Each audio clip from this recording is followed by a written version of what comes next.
हजरत तमीम दारी रजी अल्लाह अन्हु अपने कबीले के 30 आदमियों के साथ एक बड़े बहरी जहाज में सवार थे और तिजारत की गर्ज से समंदर का सफर कर रहे थे।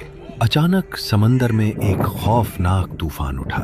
आसमान पर बिजलियां कड़कने लगीं और ऊंची ऊंची लहरें जहाज को इधर उधर फेंकने लगीं।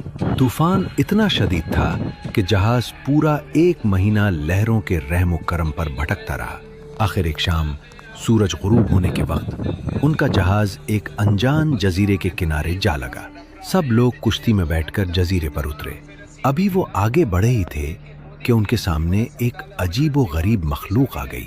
उसके पूरे जिस्म पर इतने घने बाल थे कि ये समझना मुश्किल था कि उसका चेहरा कहाँ है और दुम कहाँ। उन्होंने खौफजदा होकर पूछा, तुम कौन हो?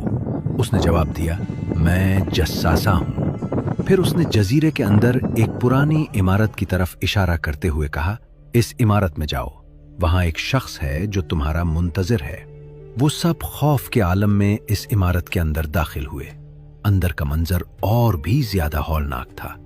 वहां एक बहुत बड़ा और ताकतवर इंसान लोहे की जंजीरों में जकड़ा हुआ बैठा था।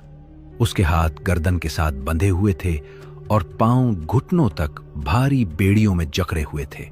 उसने उनको देखते ही पूछा, मुझे बैसान के खजूरों के बागात के बारे में बताओ, क्या वहां अब भी खजूरें लगती हैं? उन्होंने कहा, हाँ, वहां बहुत खजूरें होती हैं। वो बोला, अनकरीब ऐसा वक्त आएगा कि वहां एक खजूर भी नहीं उगेगी।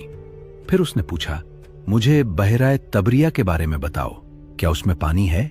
उन्होंने जवाब दिया, हाँ, उसमें बहुत पानी है। वो बोला, जल्द ऐसा वक्त आएगा कि उसका पानी खुश्क हो जाएगा। फिर उसने पूछा, मुझे मक्का के नबी सल्लल्लाहु अलैहि वसल्लम के बारे में बताओ, उनका क्या हाल है?